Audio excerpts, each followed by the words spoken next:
Nessa videoaula de hoje eu vou falar sobre um assunto bastante iniciante, muito básico. Então, para aqueles que são mais avançados, acredito que nem precisem ver essa videoaula, mas para os iniciantes eu recomendo.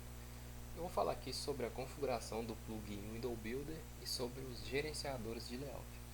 O que é o Window Builder? Window Builder ele é um plugin para criação de telas gráficas, em se tratando de aplicações desktop. Ele gera o front-end das nossas aplicações. Então, em primeiro momento, assim que você baixa o Eclipse, a ideia do Eclipse, vamos aqui abrir o navegador, pesquisar por Window Builder Pro. É o primeiro link que aparecer aí, acredito que vai ser esse. Nessa tabelinha de Update Sites, vocês procurem aqui pela versão que vocês baixaram. Atualmente eu estou usando a versão 4.6, que é o Eclipse Neon. Nessa coluna Release Version, vamos clicar em link, copiar esse link que aparece no navegador, voltamos à IDE, opção Help, Install New Software, você cola aqui o seu link, dá Enter, seleciona o Window Builder, o meu não dá porque eu já instalei, avança, aceita os termos de licença, avança de novo, espera baixar, vai instalar, vai pedir para reiniciar a IDE, você reinicia, e aí fechou, vamos embora para lá. Depois de iniciar a IDE, nós viemos na opção Window, Preference. Deixa eu voltar tudo aqui, porque eu já configurei também, porque eu já utilizei. Vamos encontrar essa opção Window Builder, expandir, Swing, expandir também, Code Generation, vai estar marcado Local, vocês marquem Field, expande a opção Code Generation, clique em Event Handlers, vai estar desmarcada essa caixa e vai estar marcada a primeira opção.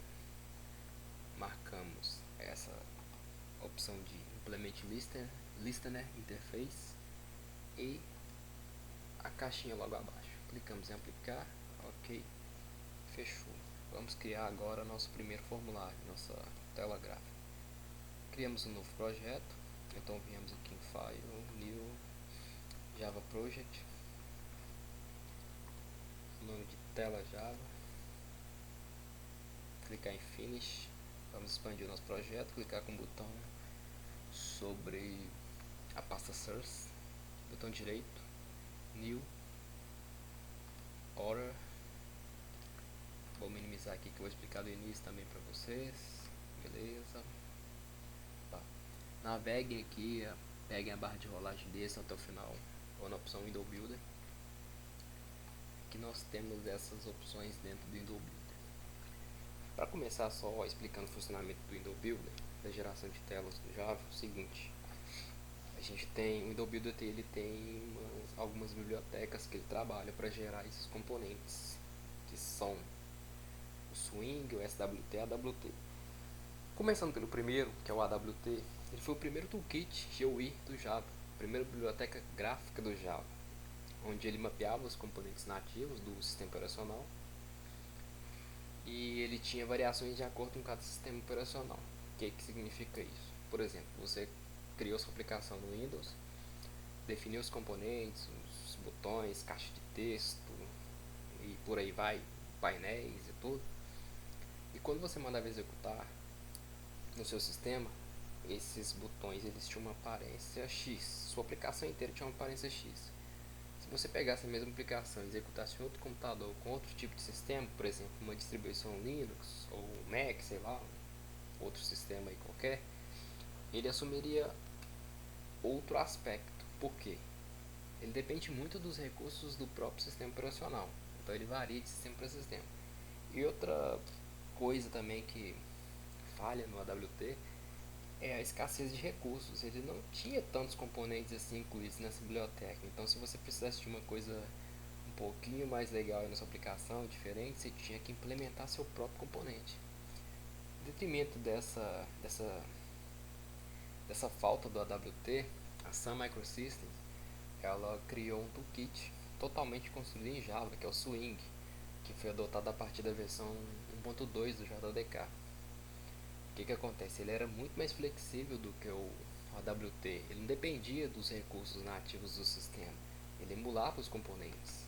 Então ele era mais completo e mais flexível. Apesar de ele ter como base o AWT, ele era bem mais flexível. Era mais lento, mas tinha uma gama maior de componentes. E outro também que é interessante observar foi o Toolkit, né, a biblioteca SWT, criado pela IBM, que foi feito para fazer frente ao Swing, para ser um concorrente do Swing. Que pelo que eu vi ele tinha o mesmo princípio do AWT. Ele também dependia de recursos nativos do sistema operacional. Só que a diferença é que ele funcionava bem em plataformas diferentes, coisa que o AWT não fazia. E além do mais, ele possuía muito mais recursos, mais componentes, pelo que eu vi, do que o AWT. Então era uma outra opção. Mas o toolkit oficial do Java é o Swing, o mais utilizado. Então vamos lá para o nosso projeto. Viemos aqui na pasta Swing Design, expandimos. A tela inicial a gente define sempre como JFrame. Então vamos lá. Clicar em JFrame, clicar em Next, temos que dar um nome. Vou colocar aqui tela, colocar no pacote View, clicar em Finish. Pronto, ele gerou o código da nossa tela. Vocês podem notar que na parte inferior da tela, na parte de baixo, aí vai ter duas abas, a aba Design e a aba Source. A aba Source é essa que a gente já está vendo ela aqui. Se a gente clicar uma vez na aba Design, ele gera para nós o nosso formulário, para a gente adicionar os componentes e criar a nossa tela. Vamos lá, aqui a gente tem alguns layouts, como vocês podem ver nessa opção de layouts. Eu vou explicar só sobre os que eu mais uso, que eu conheço, que eu tenho mais facilidade, porque não são todos aqui que eu utilizo. Vamos lá, botão direito no frame, temos essa opção aqui, ó, Set Layout. O primeiro é o Absolute Layout. O que ele faz? Ele define um caminho absoluto para cada componente inserido na tela. Vamos definir e vou mostrar para vocês como é que funciona. Vamos supor que a gente queira criar aqui um formulário de cadastro. Então, deixa eu colocar direitinho aqui, eu vou colocar uma borda. Vamos fazer uma telinha aí, normal. Vou colocar essa linha aqui para aparecer. Vou adicionar aqui um título, sem muita frescura.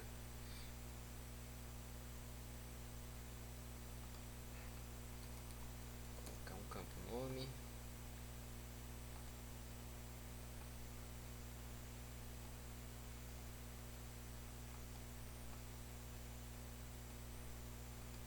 Que mais, hein? Vou aqui só para encher a tela. Apoio idade.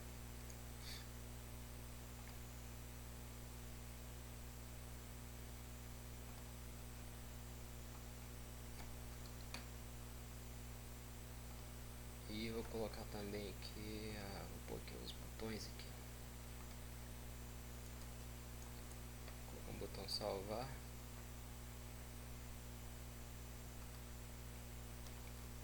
Botão excluir, só para demonstrar. Vou mandar rodar essa aplicação. Pronto, ele gerou uma telinha do mesmo tamanho, o mesmo posicionamento que eu defini. Vou mandar maximizar minha tela. Vocês estão vendo que a tela veio toda aqui para a esquerda. Quando eu redimensionei, maximizei, os componentes ficaram estáticos, no caminho absoluto deles. Eles ficam definidos ali como constante aqui nessa posição que eu defini. Se eu expandir minha tela, eles não acompanham a expansão. Eles ficam presos naquele local que eu defini. Então isso aí já é um probleminha, vai ficar uma aplicação estranha, né? Esquisita pra caramba se a gente criar dessa forma. Então não é tão interessante utilizar o Absolute Layout. Ele dá uma flexibilidade de posicionamento de componentes, mas também tem esse problema de redimensionamento aí. Vou deletar esses componentes aqui que eu não vou precisar de nenhum deles agora.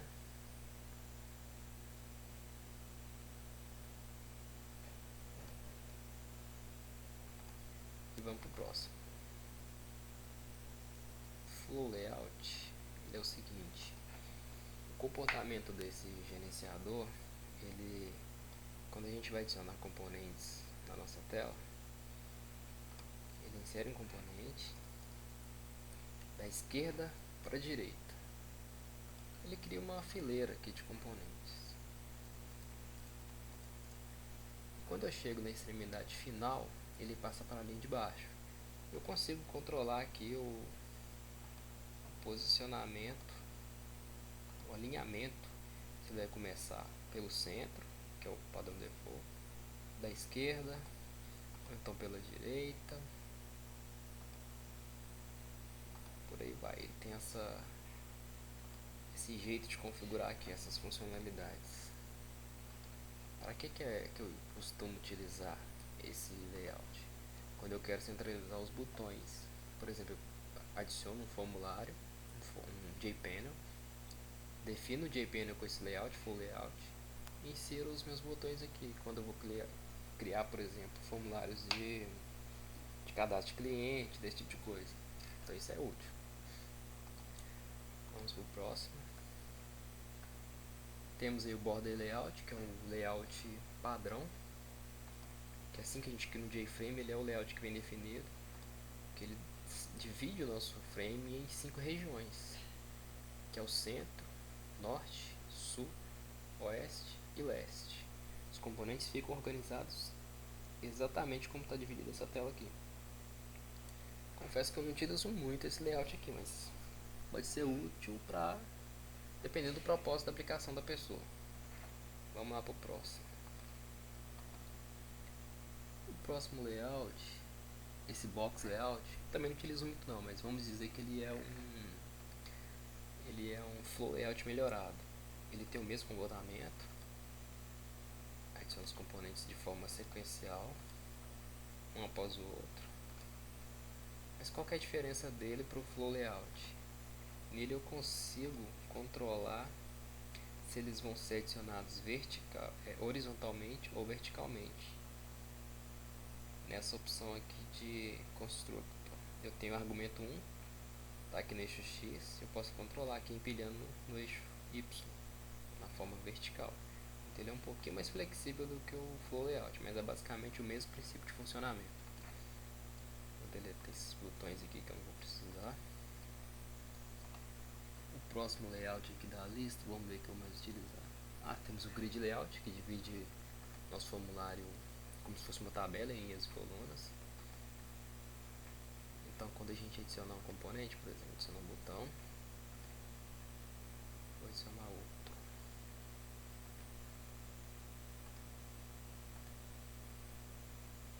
Adicionar mais um.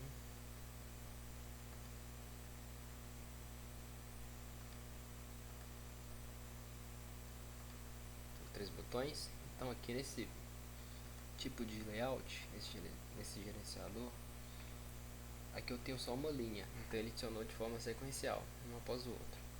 Se eu colocar 2 linhas, ele quebrou aqui em 2 linhas para mim. Então adicionou os 3 botões dessa forma aqui, como eu quebrei em 2 linhas, dividiu para mim em 2 linhas. E aí você configura do jeito que achar melhor. Vamos para o próximo layout. Esse card layout eu não utilizo, nunca utilizei para falar a verdade. Li pouco sobre ele, mas não vou explicar aqui que não é o caso. Eu acho que até hoje eu não vi utilidade nenhuma nesse tipo de layout, mas deve ter alguém que consiga usar. O grid bag layout ele é um pouquinho mais flexível do que o grid layout, porque ele permite que a gente coloque os nossos componentes em uma célula específica.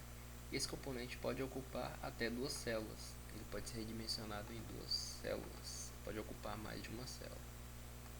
Nunca utilizei também. Não, na verdade já utilizei, por exemplo, da faculdade, que era para criar uma tabela periódica. Ele tem essa funcionalidade de ocupar mais de uma célula, é um pouquinho mais flexível. Vamos lá pro próximo. Esse de goods aqui dá problema demais. Eu acho que tem que ter a biblioteca. Você tem que baixar a biblioteca do site do projeto de goods, que dizem que é específico para criar formulários de cadastro, esse tipo de coisa. É um layout deve ser padrão para isso, se eu não me engano. Mig layout eu nunca ouvi falar também. E o grupo layout que eu utilizo bastante. Para mim principal, mais útil até hoje que eu vi foi ele. Eu vou fazer o mesmo princípio de quando eu usei no início do exemplo. Vou clicar aqui e vou criar um formuláriozinho de cadastro, para vocês verem a diferença do comportamento desse tipo de layout em relação aos outros demais, principalmente ao Absolute Layout. Vou deixar praticamente da mesma forma do que o outro. Vou colocar aqui um título, adicional de enable.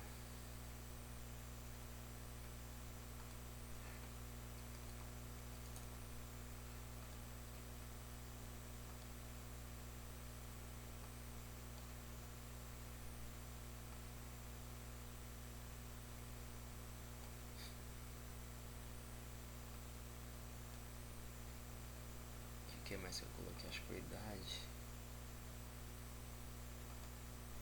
Só para acompanhar o exemplo.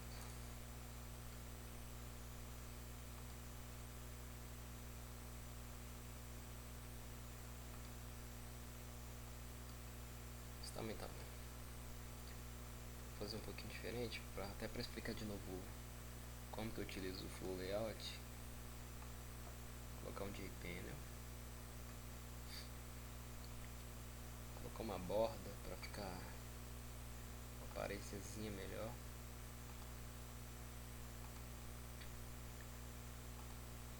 Vou adicionar aqui alguns JButtons. Aqui por padrão o JPanel tá vindo, veio com Flow Layout.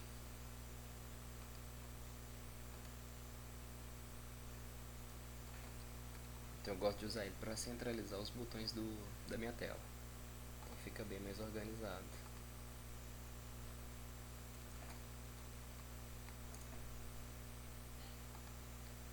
E aqui a gente tem a opção de controlar o espaçamento, o posicionamento, por exemplo, na vertical. Se eu quero os botões bem no centro, utilizando o Flow Layout, só dentro desse painel aqui que eu estou explicando agora, vou colocar, por exemplo, um 10, ou então se eu for aumentando aqui o valor do espaçamento, ele aqui cheguei no centro. Então fica bem organizado. Por isso que eu gosto de usar o Flow Layout especificamente para configurar a posição de botões.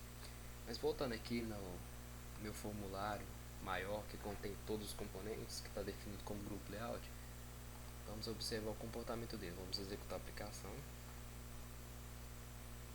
Ele gerou a tela do mesmo tamanho que eu tinha definido, que eu construí, né? Vou maximizar. Vocês estão vendo que ele tomou um comportamento diferente.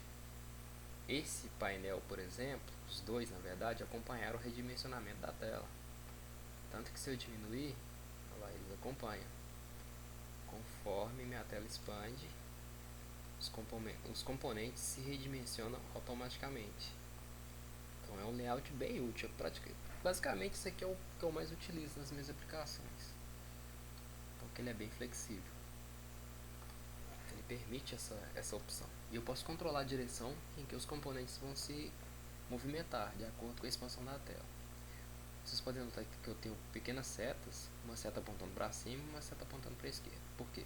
Os componentes quando a tela for redimensionada, for maximizada, ele vai se posicionar acima e se manter à esquerda. Mas eu tenho a opção de controlar o redimensionamento automático. Fica essas duas setinhas.